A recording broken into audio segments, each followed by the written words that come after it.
अस्सलाम वालेकुम स्टूडेंट, कैसे हैं आप। आज हम बात करेंगे पंजाब पब्लिक सर्विस कमीशन के तहत होने वाले जो इम्तहानात हैं प्रोसिक्यूशन के, उसका जो फर्स्ट पेपर है ADPP, DDPP, DPG या APG वगैरह जितने भी प्रोसिक्यूशन के एग्ज़ाम हैं उस हवाले से फर्स्ट पेपर का जो थर्ड टॉपिक है उसके ऊपर आज हम बात करने जा रहे हैं, इन्वेस्टिगेशन प्रोसीजर। ठीक है जी। इन्वेस्टिगेशन प्रोसीजर सबसे पहले जो हम इसको देखते हैं जी कि इसके जो रेलेवेंट सेक्शन हैं वो कौन कौन से हैं। इसके जो रेलेवेंट सेक्शन हैं वो सबसे पहले 41L है जिसमें इन्वेस्टिगेशन की डेफिनेशन बयान की गई है। उसके बाद इसका जो रेलेवेंट सेक्शन बनता है वो है 61 CRPC। उसके बाद 156, 173, 172। इसके अलावा जो है वो पुलिस आर्डर 2002 के हवाले से भी हम बात करेंगे। इसके अलावा जो कुछ इम्पोर्टेंट जजमेंट है इन्वेस्टिगेशन के ऊपर उसके मुतल्लिक भी हम इंशाल्लाह इसमें बात करते हैं। तो सबसे पहले हम आते हैं इन्वेस्टिगेशन की जो डेफिनेशन है वो सेक्शन 41L में दी गई है। ठीक है जी, एक्सक्यूज मी। 41L में जो इन्वेस्टिगेशन है वो कहता है जी investigation include all the proceeding. ठीक है जी, इन्वेस्टिगेशन के अंदर क्या शामिल है, वो कहता है जी सारी प्रोसीडिंग शामिल है कि कौन सी, for the collection of evidence. ठीक है, कि कलेक्शन ऑफ एविडेंस के हवाले से जितनी भी प्रोसीडिंग जो है वो कोई करता है। अब कौन करता है, बाय द पुलिस ऑफिसर और एनी अदर पर्सन, यानी पुलिस ऑफिसर या कोई दूसरा बंदा, जो कि दूसरे बंदा कौन शामिल है, who is authorized by the magistrate. Magistrate किसी भी दूसरे बंदे को, पुलिस ऑफिसर को या पुलिस ऑफिसर के अलावा किसी और बंदे को, इवन कि वो कोई प्राइवेट पर्सन भी हो सकता है, इवन वो कोई जो है वो इन्वेस्टिगेटिंग एजेंसी हो सकती है। ठीक है जी। तो किसी भी बंदे को जो मैजिस्ट्रेट है जब ऑथोराइज कर देता है कि आप ये इन्वेस्टिगेशन करें तो वो कर सकता है। और वो किसके लिए होती है, for the collection of evidence.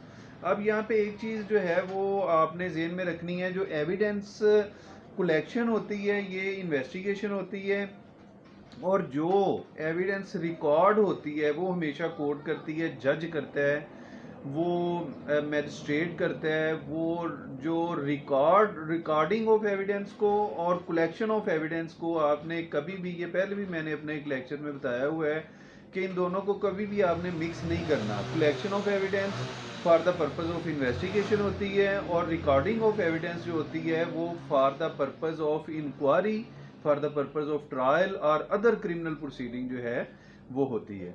ठीक है जी, ये हमारा सेक्शन 41L हो गया। उसके बाद हम बात करेंगे कि इन्वेस्टिगेशन स्टार्ट कब होती है। जब जो रिपोर्ट है under section 154 CRPC, first information report, जब रिकॉर्ड कर ली जाती है तो उसके फौरन बाद सेक्शन 61 CRPC के तहत एक जो इन्वेस्टिगेटिंग ऑफिसर होता है वो ऑथोराइज होता है, वो एम्पावर्ड होता है कि वो 24 घंटों के लिए एक्यूज्ड को अपने पास रखे और उसकी इन्वेस्टिगेशन करे regarding the offence, regarding the acquisition, जो उसके ऊपर इल्ज़ामात हैं उस हवाले से उसकी जो इन्वेस्टिगेशन है वो 24 घंटों के लिए। अब हमने इसको सेक्शन 154 को और सेक्शन 64 को मिला के जब हम पढ़ेंगे तब हमें पता चलेगा कि जो 24 घंटों के लिए बगैर लेकिन वो ऑफेंस कॉग्निजेबल होना चाहिए। किसी भी कॉग्निजेबल ऑफेंस के ऊपर जब कोई एक्यूज्ड अरेस्ट होता है तो इन्वेस्टिगेटिंग ऑफिसर बाख्तियार है, ऑथोराइज्ड है कि वो 24 घंटों के लिए उस एक्यूज की इन्वेस्टिगेशन विदाउट टेकिंग वारंट वो कर सकता है। ठीक है जी। उसके बाद मरहला दूसरा आ जाता है कि इन्वेस्टिगेशन 24 घंटों के लिए तो हो गई, लेकिन अगर 24 घंटों में उसकी जो इन्वेस्टिगेशन है वो कंप्लीट नहीं होती, देन क्या है, देन हमें हेल्प लेनी पड़ेगी सेक्शन 167 से। ठीक है जी। 167 जो है वो इसका पूरा प्रोसीजर बता देता है कि सेक्शन 167 जो है उसके अंदर कैसे जो है वो एक जो इन्वेस्टिगेटिंग ऑफिसर है वो कैसे इन्वेस्टिगेशन के लिए एक एक्यूज को अपने पास रख सकता है, उसका फिजिकल रिमांड कैसे लेता है। ठीक है जी।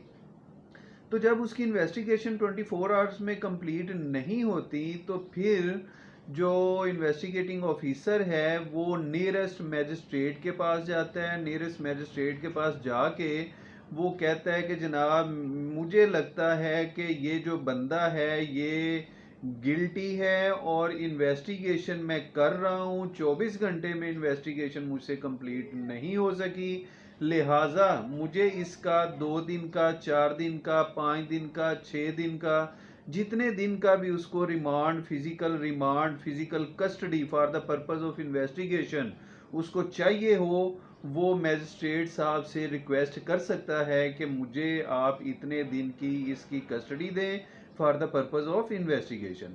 अगर मैजिस्ट्रेट साहब उनकी इस ये जो रिक्वेस्ट है उसके साथ एग्री करते हैं तो वो उसको इन्वेस्टिगेटिंग ऑफिसर को एक्यूज की जो फिजिकल कस्टडी है वो दे देंगे for the purpose of investigation. और अगर जो है वो मैजिस्ट्रेट साहब इससे एग्री नहीं करते तो वो डिक्लाइन रिक्वेस्ट उसकी कर देंगे, वो उसको रिमांड नहीं देंगे।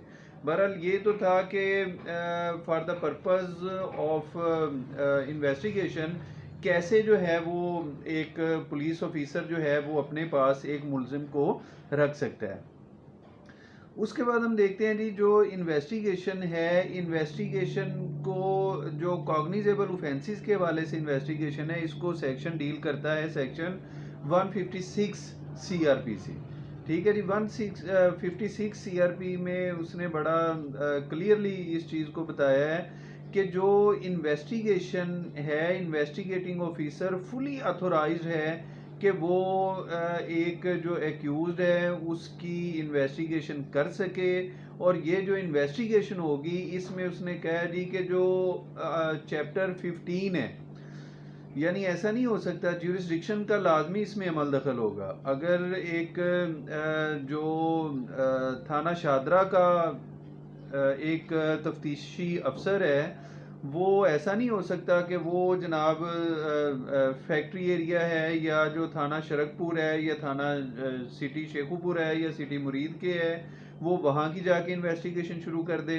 तो इसके लिए उसने बड़ा एक जो कानून है या असूल वजह कर दिया है। उसने कहा जी जो चैप्टर 15 है, ठीक है जी, place of inquiries and trial, ठीक है जी, तो वो कहता है जी प्लेस ऑफ इंक्वायरी और ट्रायल जहां पर होगी, यानी जो जो कोर्ट के रिगार्डिंग चैप्टर 15 में बातें हुई हैं उसी हिसाब से जो इन्वेस्टिगेशन है वो भी होगी। ठीक है जी। यानी सेक्शन 177 जो हमने पहले पढ़ा है पहले लेक्चर में ज्यूरिसडिक्शन ऑफ कोर्ट्स के हवाले से, तो वो ज्यूरिसडिक्शन ऑफ जो पुलिस ऑफिशियल्स हैं इनके ऊपर भी वो वैसे ही अप्लाई होगा। ये सेक्शन 156 में उन्होंने बयान किया है।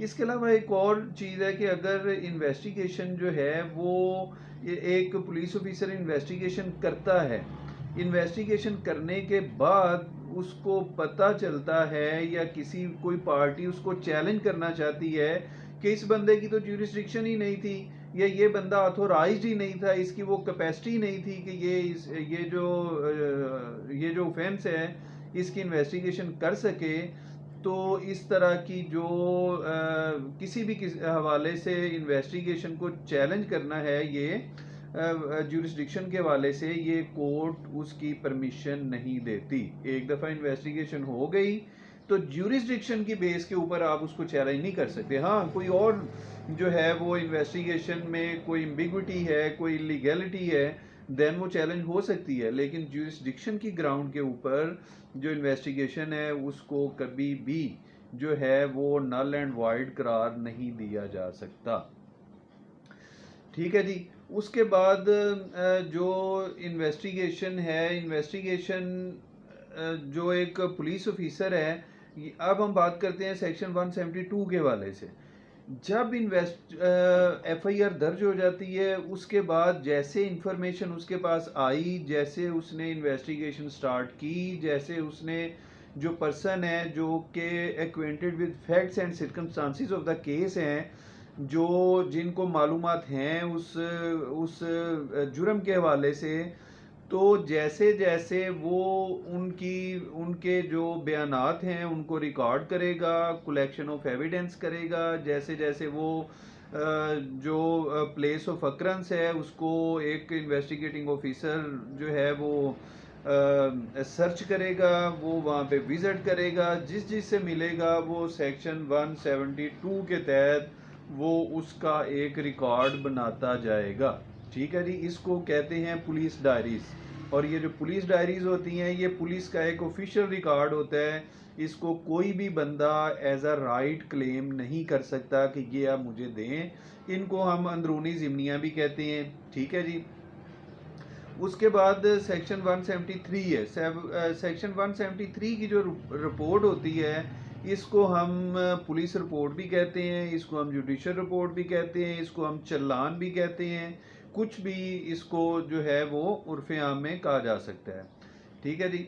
तो सेक्शन 173 में क्या होता है, इसमें जो इन्फॉर्मेंट होता है, जो जिसने इंफॉर्मेशन दी हुई होती है रिगार्डिंग द कॉग्निजेबल ऑफेंस, उसका नाम, उसका पेरेंटेज, उसका ऑक्यूपेशन, उसकी प्लेस ऑफ रेजिडेंस, वो सारी मेंशन की जाती हैं। इसके अलावा जो वो पर्सन्स, वो एक्यूज जिनको इन्फॉर्मेंट ने तो गिल्टी कहा हुआ होता है कि ये जो बंदा है ये इसने ये जुर्म किया है, लेकिन जब पुलिस इन्वेस्टिगेशन करे तो उसको ये लगे कि नहीं ये बंदा जो है वो गिल्टी नहीं है बल्कि इनोसेंट है।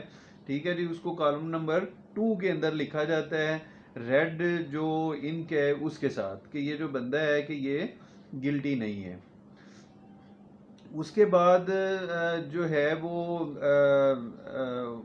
ऐसे एक्यूज्ड के मुतालिक लिखा जाता है जो कि ऑन बेल हों, जो कि ऑन बेल हो। ये पुलिस रिपोर्ट के अंदर लिखा जाता है जी 173 की रिपोर्ट के अंदर। इसके अलावा वो एक्यूज्ड जो ऑन बेल ना हो बल्कि ऑन कस्टडी हो उनके मुतालिक भी लिखा जाता है। इसके अलावा जो विटनेसेस हैं उनके मुतालिक लिखा जाता है। इसके अलावा जो रिकवरीज हुई हैं, कुछ भी हुआ हो रिकवरीज के हवाले से, उसके मुतालिक लिखा जाता है। इसके अलावा जो brief facts of the case हैं वो भी आखिरी खाने में 173 की जो आखिरी खाना होता है उसके अंदर वो भी मेंशन किए जाते हैं। ठीक है जी। इसके अलावा जो 173 की रिपोर्ट है ये विद इन, अब हम 173 की रिपोर्ट के मुतालिक बात करते हैं। ये विद इन 14 डेज, यानी एक दिन पहले वाला अगर हम शामिल करें जो कि उस रिमांड लेने से पहले है, और रिमांड लेने के बाद 14 दिन, यानी टोटल 15 दिन जो है वो एक पुलिस ऑफिसर सीआरपीसी के तहत उसकी इन्वेस्टिगेशन कर सकता है। लेकिन और इन 15 दिनों के अंदर अंदर जो इन्वेस्टिगेटिंग ऑफिसर है उसको चाहिए कि मुकम्मल जो पुलिस रिपोर्ट है वो कंप्लीट कर ले, चलान अपना कंप्लीट कर ले। जब ये कंप्लीट हो जाएगा तो वो थ्रू पब्लिक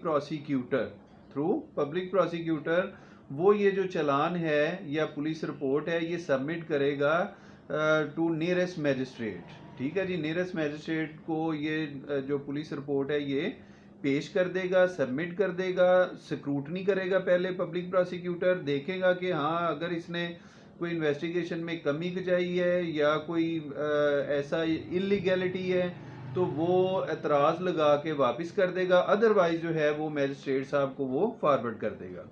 अच्छा, ये तो हो गया चलान जो कि 15 दिनों के अंदर उसने कंप्लीट कर लिया। अगर 15 दिनों के अंदर अंदर वो चलान कंप्लीट नहीं करता तो सेक्शन 173 हमें ये कहता है कि एक इंटरम चलान जो है वो with in 3 days after expiry of 15 days, जब 15 दिन उसके इन्वेस्टिगेशन के कंप्लीट हो गए, उसकी इन्वेस्टिगेशन कंप्लीट नहीं हुई, चलान कंप्लीट नहीं हुआ, तो फिर उसके 3 दिनों के अंदर अंदर एक इंटरम रिपोर्ट या इंटरम चलान उसको कहा जाता है वो पब्लिक प्रोसिक्यूटर को जमा करवाएगा और उसमें लिखेगा, काजिज लिखेगा कि इसमें जो है वो क्या वजह बनी कि अभी तक मेरी जो इन्वेस्टिगेशन है वो कंप्लीट नहीं हुई। ठीक है जी। और जब इंटरम चलान आएगा तो उसके बाद फिर जो कंप्लीट चलान है, जब उसकी इन्वेस्टिगेशन कंप्लीट होगी तो वो उसको कोर्ट के अंदर थ्रू पब्लिक प्रोसिक्यूटर सबमिट करवा देगा। अच्छा, अब इसमें जो है वो इंटरम रिपोर्ट के ऊपर भी अगर मैजिस्ट्रेट साहब चाहें तो ट्रायल इनिशिएट कर सकते हैं, और अगर उनको लगे कि ये डेफिशिएंट है, ये काफ़ी नहीं है एक्यूज़ के ख़िलाफ़, या वो सेटिस्फाई नहीं होते इंटरम रिपोर्ट से या इंटरम चलान से, तो फिर वो पब्लिक प्रोसिक्यूटर को कहेंगे कि आप जो इन्वेस्टिगेटिंग ऑफिसर है उसको कहें कि ये रिपोर्ट जो है 173 की वो जल्द अज जल्द मुकम्मल करके एक कंप्लीट चलान कोर्ट में दाखिल करें। ठीक है जी। उसके बाद जो एक मुकम्मल रिपोर्ट है वो वहाँ पे जमा हो जाती है। अच्छा, इसके अलावा एक जो बहुत ज़्यादा इश्यूज क्रिएट होते हैं वो ये होते हैं कि क्या री इन्वेस्टिगेशन हो सकती है। तो इसका आंसर है यस। अगर एक दफ़ा एक चलान कंप्लीट कर लिया है, एक पुलिस ऑफिसर ने चलान मुकम्मल कर दिया, उसकी इन्वेस्टिगेशन हो गई, उसकी फाइंडिंग आ गई, उसके बाद भी जो अगर कोई नए फैक्ट सामने आते हैं या कोई हायर अथॉरिटीज़, एपेक्स कोर्ट्स या जो हायर ऑफिशियल्स ऑफ पुलिस हैं वो ये समझते हैं कि ये री इन्वेस्टिगेट होना चाहिए ये मैटर, तो वो री इन्वेस्टिगेशन हो सकती है।